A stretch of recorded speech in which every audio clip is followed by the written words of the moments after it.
ನಮಸ್ಕಾರ. ಜೀನಿ ನ್ಯೂಸ್ ವೀಕ್ಷಕರಿಗೆ ಸ್ವಾಗತ. ಎಲ್ಲ ವೀಕ್ಷಕರಿಗೆ ನಮಸ್ಕಾರ. ನಾನು ಸಂಧ್ಯಾ. ಆಟೋ ಚಾಲಕನಿಗೆ 25 ಲಕ್ಷ ಪರಿಹಾರ ನೀಡಲು ಸುಪ್ರೀಂ ಆದೇಶ.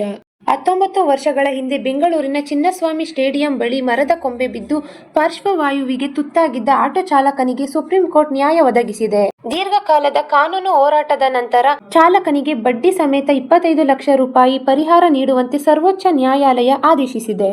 2007 ಜೂನ್ 7ರಂದು ಬೆಂಗಳೂರಿನ ಆಟೋ ಚಾಲಕ ಕೆ. ಉಮೇಶ್ ಕುಮಾರ್ ಎನ್ನುವವರು ಮಳೆ ಬರುತ್ತಿದ್ದ ಕಾರಣ ಚಿನ್ನಸ್ವಾಮಿ ಕ್ರೀಡಾಂಗಣದ ಸಮೀಪದಲ್ಲಿರುವ ಹಳೆಯ ಮರದ ಬಳಿ ಆಟೋ ನಿಲ್ಲಿಸಿದ್ದರು.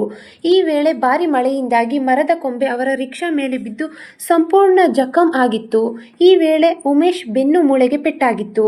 ಇದರಿಂದ ಅವರು ಸಂಪೂರ್ಣ ಪಾರ್ಶ್ವವಾಯುವಿಗೆ ತುತ್ತಾಗಿದ್ದರು. ಮೋಟಾರು ವಾಹನ ಕಾಯ್ದೆಯಡಿಯಲ್ಲಿ ಆಗಿನ ಬಿಬಿಎಂಪಿ ಆಯುಕ್ತರನ್ನು ಹೊಣೆಗಾರರನ್ನಾಗಿ ಮಾಡಿ ಅರ್ಜಿ ಸಲ್ಲಿಸಿ 50 ಲಕ್ಷ ರು ಪರಿಹಾರಕ್ಕೆ ನ್ಯಾಯಾಲಯ ಮೊರೆ ಹೋಗಿದ್ದರು. ಆದರೆ ಕರ್ನಾಟಕ ಹೈಕೋರ್ಟ್ ಅರ್ಜಿ ವಿಳಂಬದ ಕಾರಣ ನೀಡಿ ವಜಾಗೊಳಿಸಿತ್ತು. ಆಗ ಸರ್ವೋಚ್ಚ ನ್ಯಾಯಾಲಯ ಮತ್ತೆ ಅದನ್ನು ಹೈಕೋರ್ಟ್ಗೆ ವರ್ಗಾಯಿಸಿ 17.10 ಲಕ್ಷ ರು ಪರಿಹಾರಕ್ಕೆ ಘೋಷಿಸಿತ್ತು. ಬಳಿಕ ಹೈಕೋರ್ಟ್ ಬಿಬಿಎಂಪಿ, ತೋಟಗಾರಿಕೆ ಇಲಾಖೆ ಮತ್ತು ಆಟೋ ರಿಕ್ಷಾ ವಿಮಾದಾರರು ಕ್ರಮವಾಗಿ %25, %50ರಷ್ಟು ಪರಿಹಾರ ನೀಡಬೇಕೆಂದು ಸೂಚಿಸಿತ್ತು. ಇದನ್ನು ಪ್ರಶ್ನಿಸಿ ಅಂದಿನ ಬಿಬಿಎಂಪಿ ಸುಪ್ರೀಂ ಕೋರ್ಟ್ ಮೊರೆ ಹೋಗಿತ್ತು.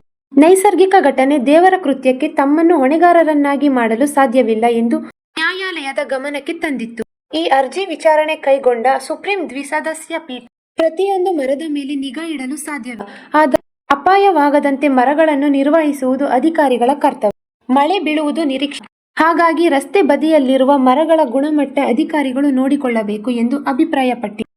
ಜೊತೆಗೆ ಈ ಹಿಂದೆ ನೀಡಿದ್ದ 17.10 ಲಕ್ಷ ರು ಪರಿಹಾರ ಮೊತ್ತವನ್ನು ಬಡ್ಡಿ ಸಮೇತ 25 ಲಕ್ಷ ರು ಆಗಿ ಹೈಕೋರ್ಟ್ ನಿರ್ಧರಿಸಿದ್ದ ಅನುಪಾತದಲ್ಲಿ 4 ವಾರಗಳೊಳಗೆ ಪ್ರತಿ ಬ್ಯಾಂಕ್ ಖಾತೆಗೆ ಜಮಾ ಮಾಡಲು ಆದೇಶಿಸಿದೆ.